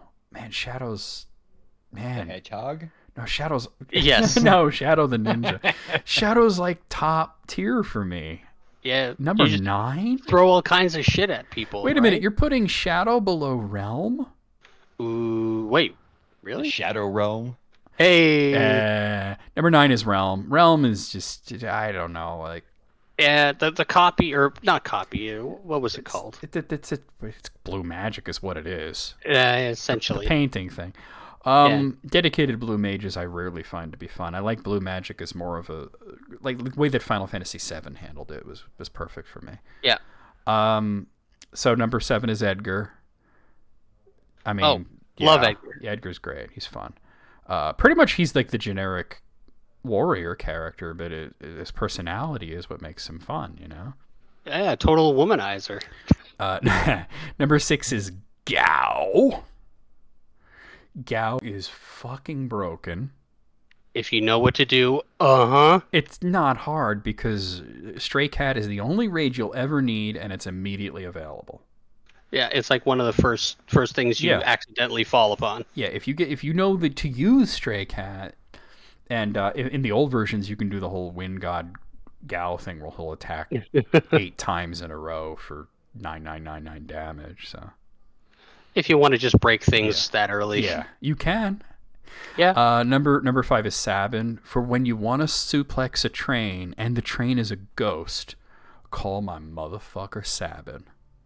And he's just fucking awesome. Just fun to play as. It's fun to do that. Have you played Pixel Remaster? Nobody's answering me. Oh, Man. sorry. I don't even have it yet, but I wanna. Okay. I forgot to hit my button. Okay. Sabin, they gave him a huge glow up because his motions are no longer. I mean, they're still technically the same motions, right? But you don't have to input them as like Street Fighter commands in a fluid thing. So you can input his motions nice and slowly if you'd like, and they're always shown on. And they're always shown on the screen when you select that attack. No way. Yeah, so basically Sabin, for people like me, like because who play fighting games, Sabin was always fun because you're basically doing a Fatal Fury combo every time you attack him. But for people who don't play Fatal Fury and they want to do the chainsaw, it's now displayed on the screen and you can do it at your own leisure, and it's very forgiving. Oh, man. Very forgiving. Bum Rush or Phantom Rush all day. Yeah. Number 4 is Locke. I actually don't play as Locke all that much, but He's my favorite character. But he's one of the coolest personalities. He's almost like one of the 4 like primary characters, you know. Mm-hmm. Number 3 is Celis. If Final Fantasy VI has a main character, it is Celis. I mean, I know that they don't. It's an ensemble cast, but if you were to say who's the main hero, I would say it's Celis. Yeah, once you hit the halfway mark, you know, there's a huge section too. I mean, Terra definitely takes Terra and Locke together are like the main character of the first half, but then you don't even need Terra in the second half. You don't have to recruit her. You should. Yeah, she's broken. I mean, but, absolutely. Yeah. So number 2 is Terra, which obviously number 1's Mog because it's Moogle and he's a weirdo. Of course. He slam dances, dude. The dances aren't even that good. No, but They're just not. to say that you're playing as a Moogle that slam dances. Yeah, Come on. that's true. And Moogle charm. Out of 14. Okay, the Moogle thing, I can't be mad at him for putting Mog at number 1 because it's Moogle. Yeah. But I can be mad about Shadow being number 9. He calls in a dog as a summon. How dare you? All right, out of 14, 11, I'm going to say. I'm going 12. We have time for just one more list, which is perfect because I have just one more list. Excellent. And it is Moogle's ranking of the Final Fantasy IV playable characters. Not as familiar, but let's do it. Okay. So at the bottom of the barrel, as it should be, is Terra. Yeah. Yeah. Meteor. Okay. So there's a joke that everybody makes about Final Fantasy IV about how everybody dies and they all just come back. But Tella stays dead. Tella's the only one that stays dead. Everybody else dies in some way, and then they just show up in the next scene like, I'm fine somehow, you know, and then they just move along because Final Fantasy IV is insane. Yeah. But Tella, I didn't like him. He's the only character to die out of his own arrogance and stupidity. Yeah, but what a way to go. What a useless way to go. He didn't save anybody. He didn't avenge anybody. No. He was just being a shitter. Number 11 is Sid. Wow, Sid, come on, Sid's strong. You got to give him a little more credit than that. I think Sid is hilarious because out of all the characters that die, like he explodes. You literally see him explode. Now that's a way to go. And then he shows up later and it's like, I'm alive somehow. And they're like, didn't you die? And he's like, I'm fine. Apparently this is based on the SNES Final Fantasy II, says Moogle. Okay, if you're saying so. Number 10 is Fusoya. He barely counts as a playable character, I think. Which one's Fusoya? He's the Moon Man. Oh, yeah, he's temporarily there.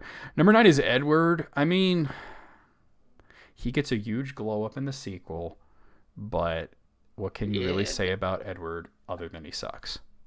Just keep him in the back row and try not to die. Yeah. Does he sparkle?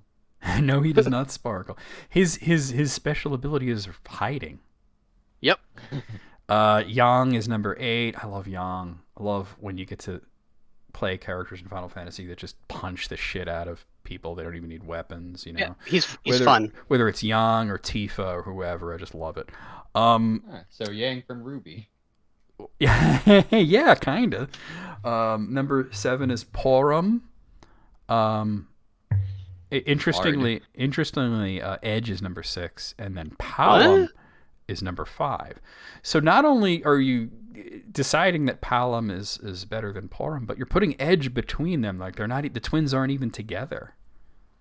How does that work? Because they're almost they're like. Well, I mean, one's a white mage, the other's a black mage, and from Moogle, we can assume that Moogle prefers the black mage. Number 4 is Rydia. She should be... Switch her with Sid, will you?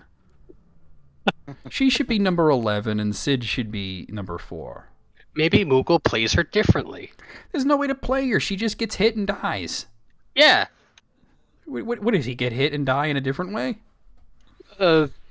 Rydia's whole playstyle is, I hope they don't hit Rydia.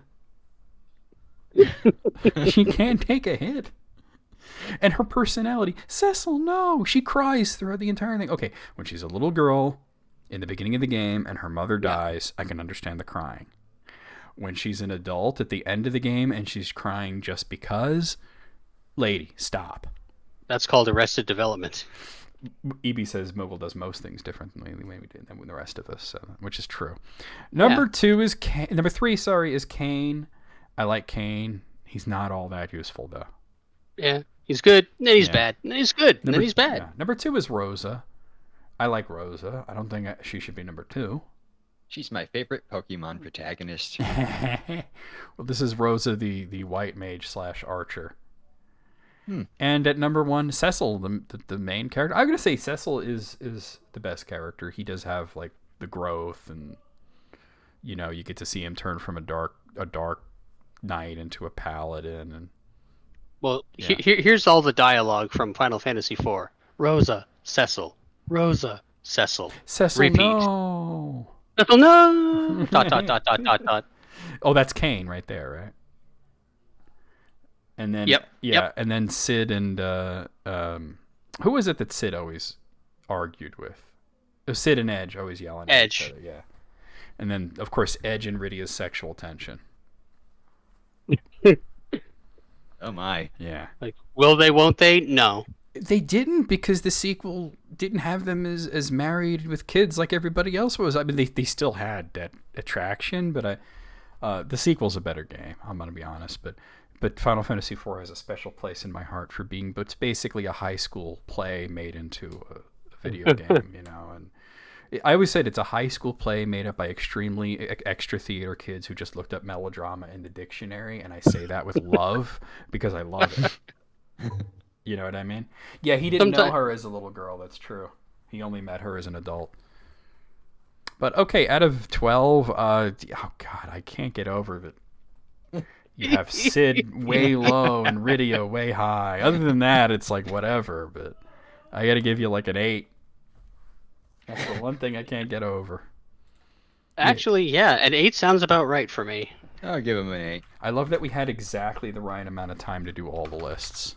Perfect. Let's raid somebody so that we can run off and watch Castlevania. Gonna raid Ice Blue, who's in the retro category, playing Chippendale's Rescue Rangers, apparently. Nice. That's a great game. Alright, so let's raid Ice Blue. I'm on the wrong screen here. Let's go over here. Alright, let's come up with a dope raid call, like I'm just going to use the same one from earlier. DRM. That stands for Daranchi Mung. I'm still mad about that Crisis Core thing. How dare they? I got to either play the ending again and watch it, or watch it on YouTube so I can see what the hell happened. Because I know what happens, but still I want to see it. I was busy trying to get it to work. Okay, guys, there's your raid call. Copy and paste it as we head into Ice Blue stream. I normally would go over the schedule, but we really don't have the time for that, and I did it earlier. You guys know we'll probably beat GOD tomorrow. We get Dragon Quest and Xenoblade, all that stuff. So I'll see you guys over there. Bye-bye.